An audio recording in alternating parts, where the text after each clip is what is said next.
shouldn't be feeling like this. I've got absolutely nothing to be sad about. My life is really good, and people would kill to be where I am right now. Like, there is just no reason for me to feel like this.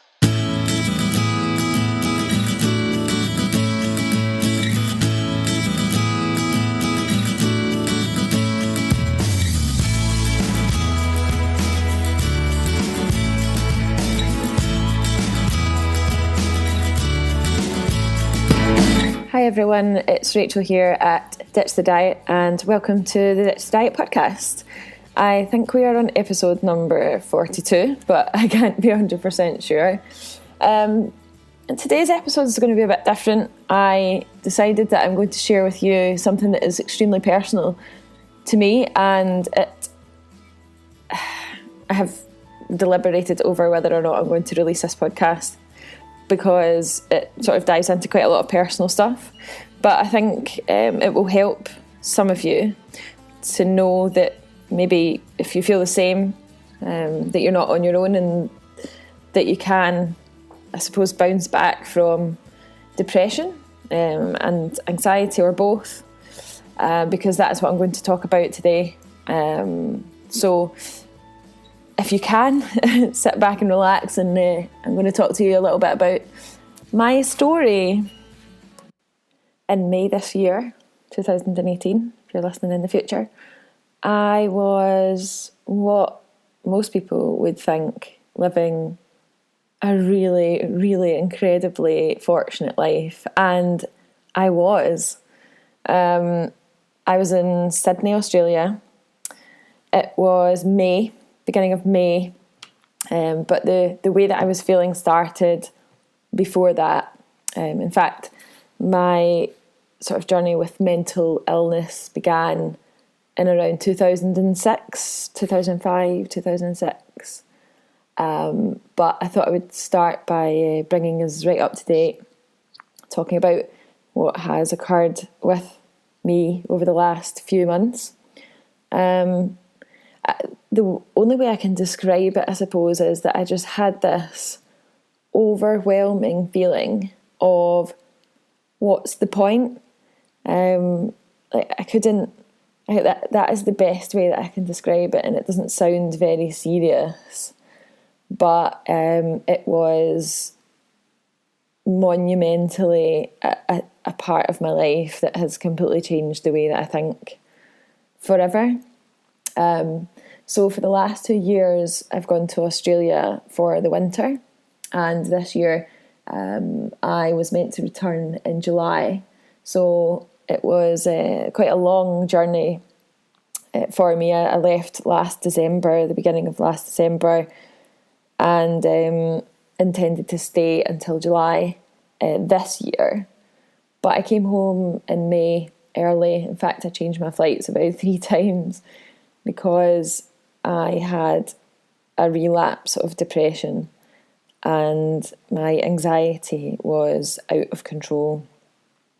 And I really do find this really difficult to talk about, because it's hard to describe in words, to put into words exactly how I was feeling. And honestly, at this stage, I'm not entirely sure of the reasons why I was feeling how I felt, but I have an inclination of the fact that there was lots and lots of different contributing factors, and I've kind of narrowed it down to find, or I had to narrow it down to try and find what it was that was causing me to feel like that, because all I kept thinking was, I shouldn't be feeling like this.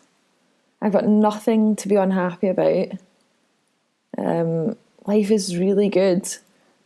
In Sydney, Australia, where people would kill to see, and it's like home to me. So it's like being at home. I was surrounded by friends that have been friends for my entire life. So it wasn't like I was with people I didn't know. They're like family. And I just kept thinking, why am I feeling so sad? Why am I feeling so shit? Why do I keep having these moments of sheer panic and anxiety when my life is really good? Like, I have a business that allows me to travel. I'm on the other side of the world, spending the vast majority of my time in bright sunshine. Most people would kill to do what I'm doing right now, and I can tell you that I am extremely grateful to be able to do that. But I just kept thinking, what is the point? Like, I'm not over exaggerating when I say that there were times over the past few months, sort of when I got home especially, that I genuinely used to go to bed and think it would actually be better if I just didn't wake up, because I couldn't see the point in anything. And I was never at a point where I was never suicidal, and I was asked that by my doctor. That's not something, these thoughts have never ever gone through my mind. But I did over and over and over in my head think maybe it would be better if I just didn't wake up, because then all of these feelings would be away. And to be honest, I just thought it would be better for everybody else, because I have this fear of judgment from other people. And I just thought people wouldn't have to deal with this anymore, like, and maybe it would just be better. But it was such a bad time. And I wanted to share it because not only is it World Mental Health Day yesterday, so the day before the podcast is coming out, but I suppose it's a therapeutic way for me to actually look back and see how far I've come in just such a short space of time. And perhaps if I share that with you, it can give you some hope, if you're feeling like that, and let you understand that tomorrow might not be better, but it's definitely worth being around for, that's for sure. I graduated university for the first time in 2006 from the University of Strathclyde in Glasgow. And for my third year, the whole of the last year, I was struggling with the very beginning stages of what has developed into anxiety, generalised anxiety. And this started with a fear of becoming ill in public, or a fear of the embarrassment of becoming ill in public. So 2006, that was a long time ago, 12 years ago. And just before this happened, I was diagnosed with IBS, irritable bowel syndrome. For those of you that know, 1 in 4 people will suffer from IBS at some stage in their life. So I'm guessing that at least one of you out there listening has or has had IBS. And the long story short is that I used to get really, really scared of becoming ill or having an accident or having to run and find a toilet in the middle of, wherever I was at the time, shopping centre, middle of a field, in the gym, whatever. And it really escalated to the point where for a very long time, I think it was a period of about, my timescale situation is terrible, I think it was around 6 months, I very rarely left the house. I was living with my mum and dad at the time after having returned home from living in Australia for the first time. And I was at university. And it was really, really bad. That's the only way I can put it. I did not have depression. This was purely anxiety. I didn't leave the house for a long time. I found, when I look back, I think, and I'm grateful that I can look back and think, wow, how did I actually get out of that? Because even going to the Spar for like a bottle of milk was insurmountable.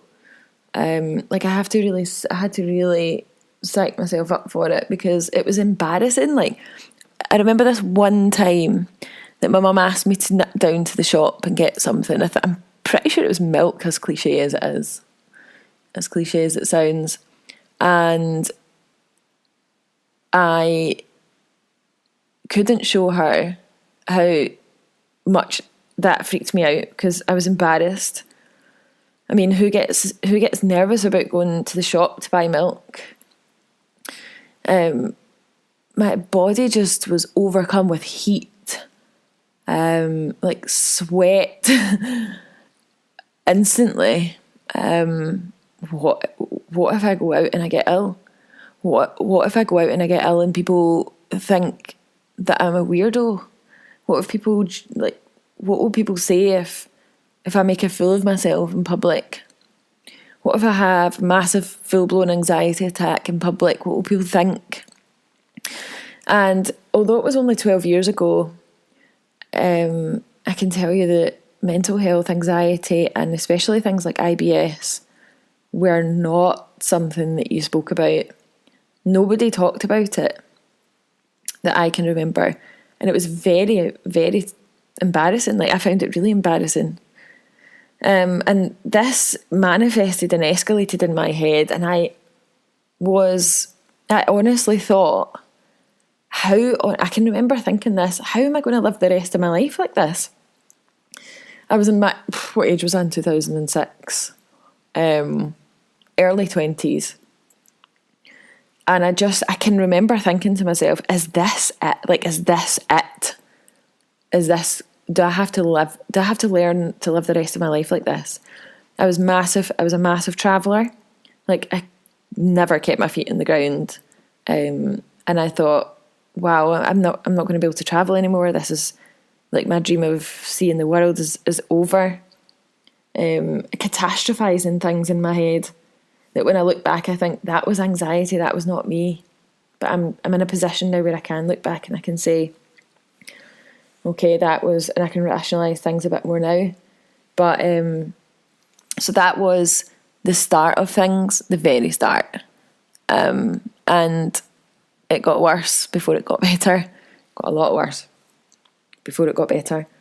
But ultimately, and this is just something that I have realised, honestly, in the last few months, because I've done a lot of work to overcome the relapse that I had in April and May this year. And I can't be 100% sure, but I've kind of come to realise that the main reason, the thing that causes my anxiety the most, isn't the fear of becoming ill in public, because it actually has never happened. No, it's never happened. Like, I've played this story over and over and over in my head 1,000,000 times, and it has actually never happened. It's not that makes me anxious. It's the fear of letting other people down because of what might happen.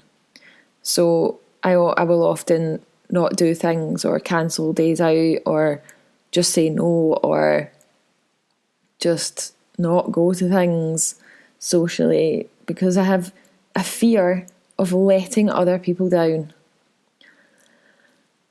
It's not so much a fear of what other people think about me, because actually I don't really care what people think about me now. If you like me, you like me. If you don't, you don't. And I'm totally okay with that. But I have this inbuilt fear of letting people down. And I think it's because of a few different things, but mostly because of the way that people have reacted before. And it's built up over the past 12 years. I mean, I can count on one hand, less than the digits on one hand, the number of people who have truly, truly understood. And sometimes I wonder to myself, you know, when I have met these people, and there are like very, very little people in my life that have truly, truly got it, and that I feel comfortable talking about it with. And often if I meet someone that really truly gets it and says, you know what, Rachael, see if you don't feel like doing this today, we don't have to do it. Or they'll send me a message or ring me. Hopefully they won't ring me because I hate answering the phone. But they just know.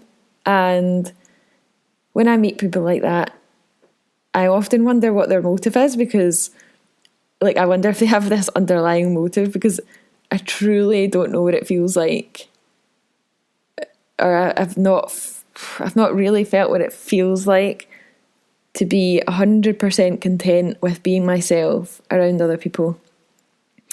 And when I meet someone that really gets it, I'm almost waiting for them to eventually just get fed up and leave, like a lot of other people have. So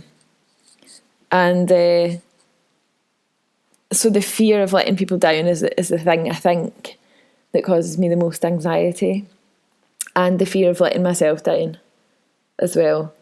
And it's taken me, God, how long is that? 12 years to really get to this point where I can say that is what it is.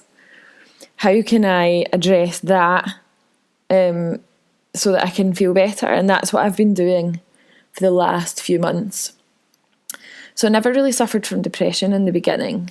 It was always anxiety, and I always felt like it was just this huge burden on everyone else because I was the one that was always holding people back, cancelling on my friends at the last minute, finding it impossible to explain. I mean, how can you explain to your friends that you're not coming out because you've got this just inbuilt fear that you're going to make a fool of yourself and let them down?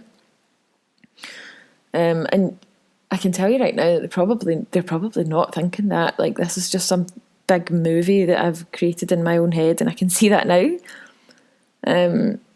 But unfortunately, I've had quite a number of negative experiences with friends and in relationships as well that have kind of proved my theory correct.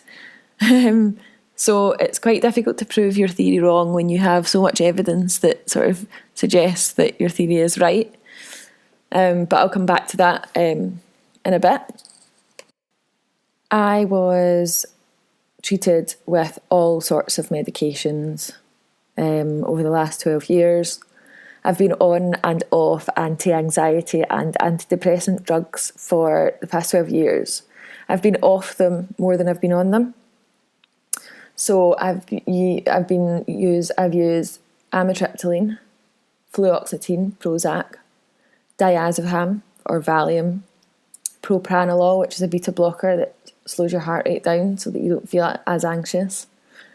And more recently, I've been on and off an antidepressant called sertraline, or I think it's also known as Zoloft. And my experience with medication for depression and anxiety is not a very good one.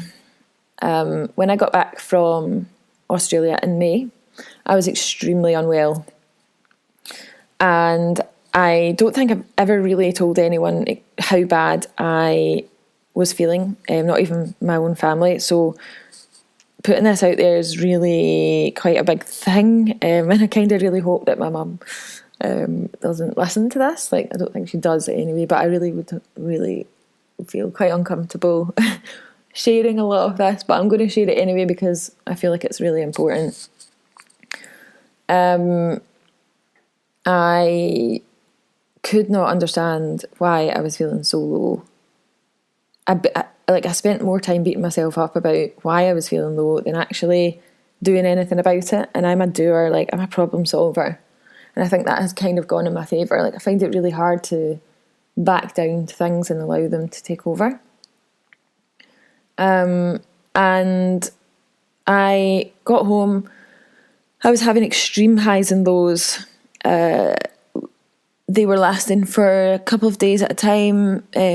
Like, the highs were lasting for a couple of days, maybe 3 or 4 days, where I was unable to sleep. I was just feeling like on top of the world, like nothing could get in my way.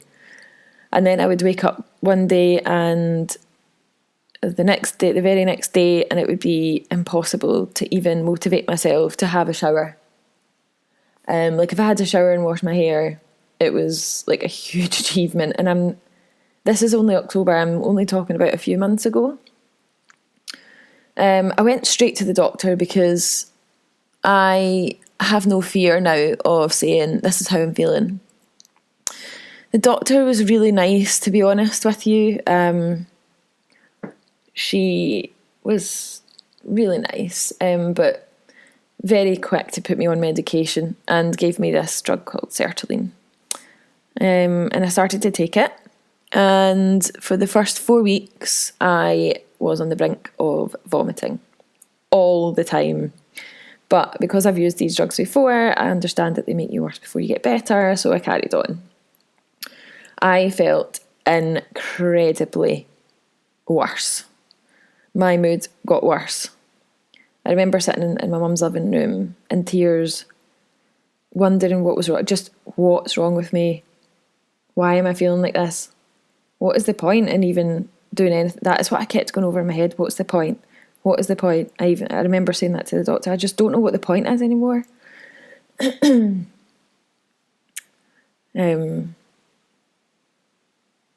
And I persevered because I'm a stubborn bitch, and I kept taking them, and actually, do you know what? The symptoms wore off, and I didn't feel any better, but I didn't feel that drug-induced worse anymore.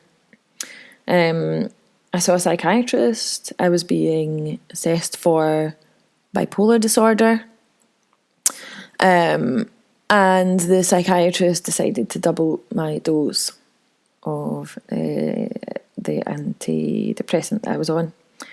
And holy shit, that was it.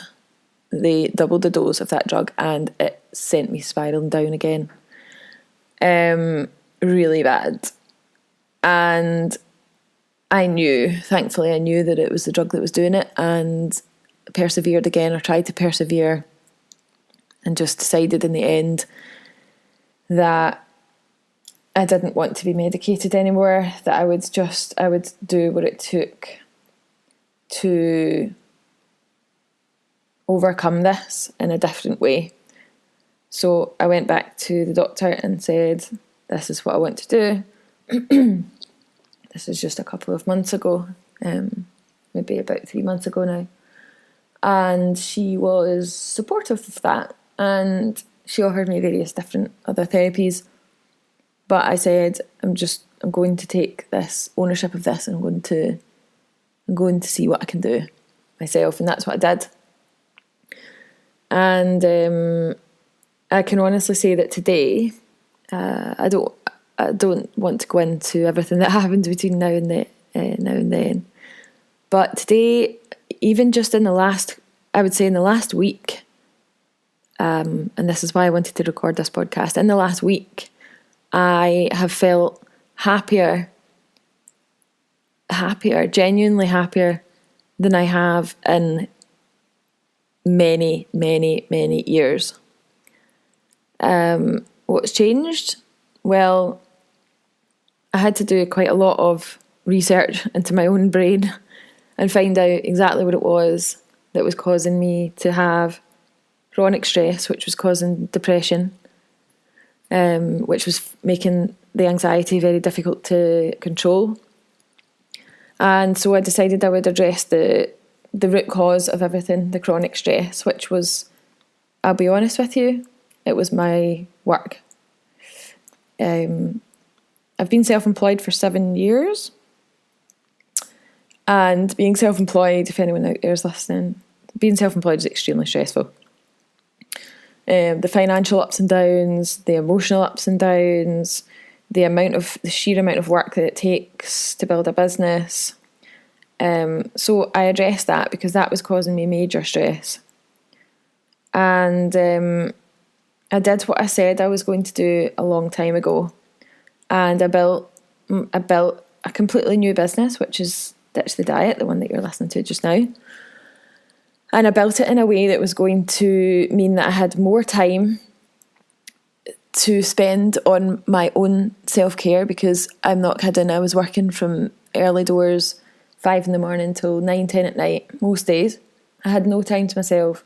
I was sleep deprived, all sorts. I loved my work, I was falling out of love with it big time. But something had to change, because if it didn't, then it was going to affect my mental health in a big way. So I changed the entire business to what you see it as it is now, Ditch the Diet Academy. so that it freed up a lot more time. Now, don't get me wrong, building it took a long time and a lot of stress, and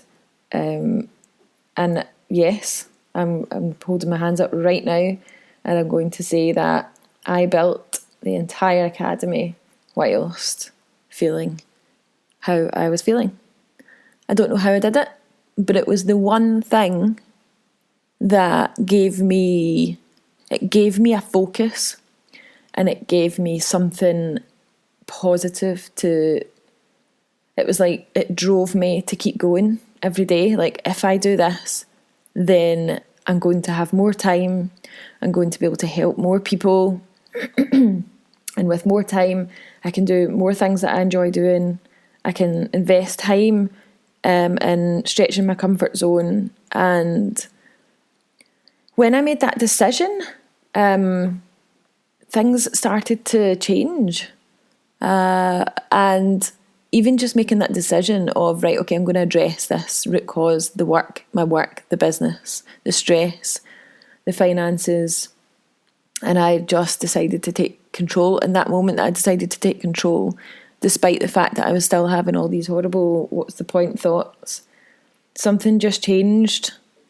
And I, from that point, just worked to get to where things are now. And the chronic stress lifted, or the stress lifted. The depression started to lift, and gradually, day by day, I started to feel better. And I cannot put it down to anything else, because that is the only thing really that I've changed. I used to deny myself time to do things that I enjoy, and I used to feel guilty for taking days off. I always felt like I had to be chained to my computer, and now that's stopped. The world will not stop if you take a day off, it would seem. And just in the last week or so, I would say that I feel genuinely, when I wake up in the morning, I feel genuinely happy and grateful, and gratitude has had a lot to do with it. But I'm going to go into the things that I've been doing in just a moment to help my recovery. And if they can help you, then great. So I'll talk a little bit about what it is that I've been doing, and hopefully that will end the pod on a nice positive note. Before we go into that, I want to talk to you about what it feels like to have anxiety, what it feels like, so that if there are any people in your life that have anxiety, that perhaps you're their friend or their partner, husband, wife, girlfriend, boyfriend, best friend, sister, brother. It's such a hard thing to explain, and I think it's also from the other side, from your side, it's really hard to understand if you've never really experienced it. You just have this overwhelming, it's like, I'm going to use myself as an example. I can be sitting watching TV, and all of a sudden I'm just overwhelmed with heat, sweat, palpitations, and for absolutely no apparent reason. So there can be that type of anxiety where an anxiety attack sort of progresses out of nowhere. And then there is the other kind, the other part of me that finds it really challenging sometimes to plan ahead, because I never know how I'm going to be feeling. And so I find it hard to plan ahead. And I have this fear of letting people down. So for me, going places, or going away for the weekend, going to the shops, doing certain things, going out for dinner is a big one. Used to be, not so much anymore. Meeting new people. I have to have time to allow me to prepare for that in my mind. So if you were to say to me right now, Rach, let's go out for breakfast. Rach, let's go out for lunch. should we just go? I'm probably at a point now where most of the time I would be able to just drop everything and go, but actually I need some time to process that. I can't just do it. So there's that facet of it. And honestly, the best thing that you can do is just to be there and to listen, and not to force the person to do something that they don't want to do. And also, if you are experiencing a close relative or a friend who is feeling anxious, and perhaps you are out and about with them, and you don't know how to deal with it, the best way to deal with it is just to ask the person, what do they need? What do you need right now to help you feel more comfortable? And just help them do that. Because that is all, for me, that is what I would want, is just to say, like, what makes you feel better, and if you know what makes this person feel better, then just do it. Don't even ask, and be there. Just listen, and don't judge, because we're judging ourselves enough as it is. And I think the best thing that you can do as someone who is has a close relative or friend with depression or anxiety is really just to genuinely be there, because it's so hard sometimes to open up, and we just need to know that there's someone that gets it. And even if you don't get it, just by listening, you're doing a really good job. I've had many incidents in my life where I've been really surprised by the behaviour of people who I genuinely thought got it. And it has, honestly, having anxiety, I'll be perfectly honest with you, has lost me a lot of friends and has ruined relationships for me.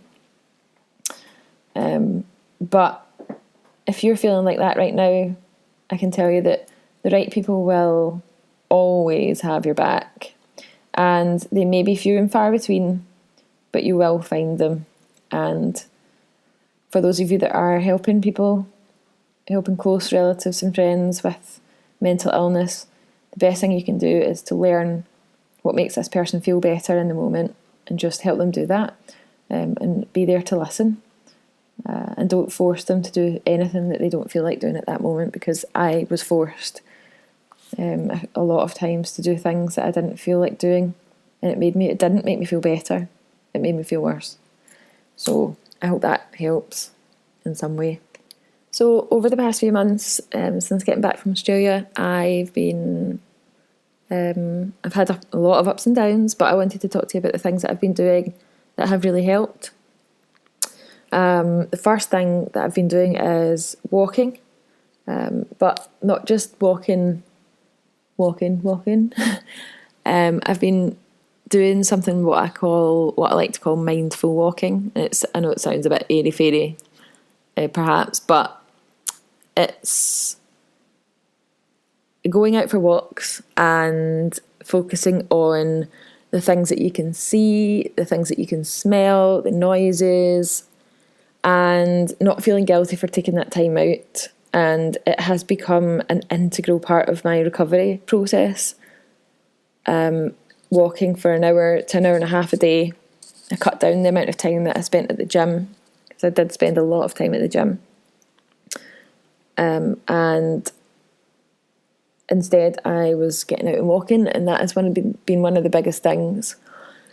The second thing was probably the hardest, and that was addressing or finding what one of the root causes of what was making me feel so bad. And like I said before, it was chronic stress. I was diagnosed with chronic stress in June, and I addressed the cause of that by changing the way that my work was. And I'd already started doing that in December last year before I left, but I had not finished it. So I finished it, and that has helped. And I know not everyone is in a position to do that. I've been using a mindfulness app for years. It's called Calm. It's got a little blue logo. And honestly, the number of times when I was out in Oz and I was overwhelmed with anxiety, I used that app and it was incredible. And it's now something that I crave. Like, I know if I haven't done a meditation, I know I can feel it in my body. So I've been using that. My diet, the relationship between what you eat and your mental health cannot be ignored. My diet when I was out in Australia was too high in red wine and sugar. I was not being mindful of what I was eating, and I think that contributed to the decline. So I really addressed my diet. I have completely changed that altogether based on some research, based on what makes me feel good. I used to be obsessed with counting like macros and calories and making sure that I wasn't gaining weight. I've stopped doing all of that. It was extremely negative behaviour. I've stopped exercising as to the intensity that I used to do because it was putting more chronic stress on my body. I've done more walking, so I've been looking after my internal body as well by feeding it lots of plants, so lots of fruits, vegetables, whole foods, plenty of water and very little alcohol. And I've also been using I've changed the way that I exercise. I used to exercise to extreme intensity. And now I've changed that. I don't feel like I have to go to the gym every day. I'm just a lot kinder to myself. And I've also had to work on the way that I interpret other people and start to focus on the positive that I can do in the world instead of focusing on maybe the one or two people a day that are negative about what I do. Because what I do with Ditch the Diet is a very, very important thing for the world, I believe. Helping people to stop dieting and learn how to live again properly, a healthy lifestyle. But it comes with a lot of negativity and it comes with a lot of judgment. So I've had to work a lot on that. So really, I think it's been a case of physical things like changing my environment, emotional things like mindfulness and understanding that the thoughts that are going through my head are not necessarily true. And also changing the way that I perceive other people, or the way that I receive other people's criticisms, and focusing on what I can do to benefit people rather than focusing on the handful of people that, quite frankly, are very rude. And it has really helped. I don't take any medication for depression anymore. I sometimes take some situational drugs for anxiety. So occasionally we'll use beta blockers and very rarely things like diazepam in the moment. I'm just being completely honest with you because it's not something that you should have to be ashamed about. But the main thing for me is to focus on what I can do rather than what I can't. And there are still days, I still get days, trust me, all the time, just not as many anymore. But I still get days where I don't feel motivated, and those feelings of what is the point come back. And instead of beating myself up about it now, I just say, you know what, this is how I'm feeling today. Doesn't mean I'm a bad person. Doesn't mean that the rest of my life is going to be like this. It might mean that I might feel like this for a couple of days, but I will feel better. It will get better. And I think that is one of the things that I really want to get out there today, because I have felt really, really bad. And I know there are a lot of people out there that feel like that. And I really just wanted to say that it's not going to be like that forever. And it can get better, but you have to understand that you need to take action. And whether that be speaking up and asking for help, that is so hard, and I totally get it. Understand it's hard to say this is how I feel, and I need help. And if the help that you get isn't working for you, you don't need to stick with that help. You can try something else. You can speak to someone else. But it's not always going to be like this. It really isn't. And you have my word. So right now I am running my business, Ditch the Diet Academy. This is the Ditch the Diet podcast. I'll give you some notes on the academy later on. But I'm also at university. I started university in September. And this is something that I've wanted to do for a very long time, but I haven't been able to do it because of the way that I feel. So this is a huge thing for me. And I would be lying if I was saying it's easy, because it's really not easy. I'm overcome with the sweats most days when I'm leaving the house. What if I make a fool of myself? What if this all comes back? What if I can't do it? What if I make an arse of myself? What if I fail exams? All of these things, they are going through my head. I haven't had this magical recovery and suddenly I'm fine. But I look at life in a different way now. I'm going to try, and if for any reason at any time I feel like I can't do it, or it's not the right thing, or perhaps my mental health isn't in a place where I'm confident enough to study at university, then I'm not going to beat myself up about it.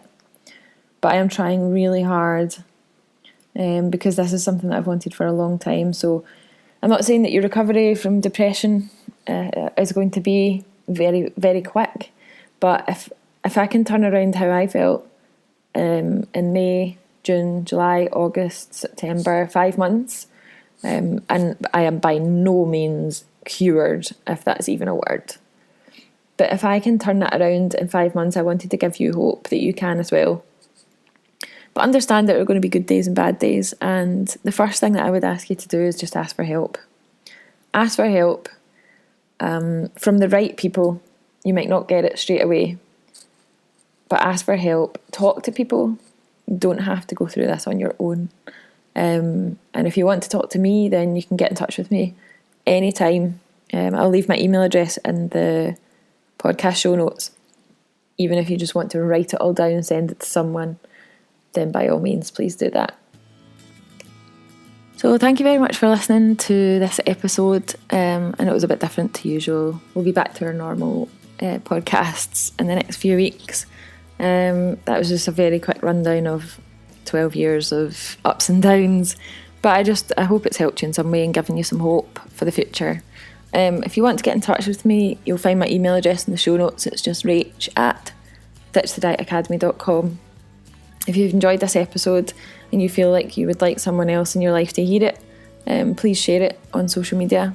If this is the first episode you've listened to of the podcast, please make sure you subscribe. If you subscribe to the podcast, it means it gets put out to more people on iTunes and Spotify, so I'd appreciate that. And of course, if you want to get in touch, please do so. I hope you've enjoyed this episode, and I'll be back very soon with another episode of the Ditch the Diet podcast.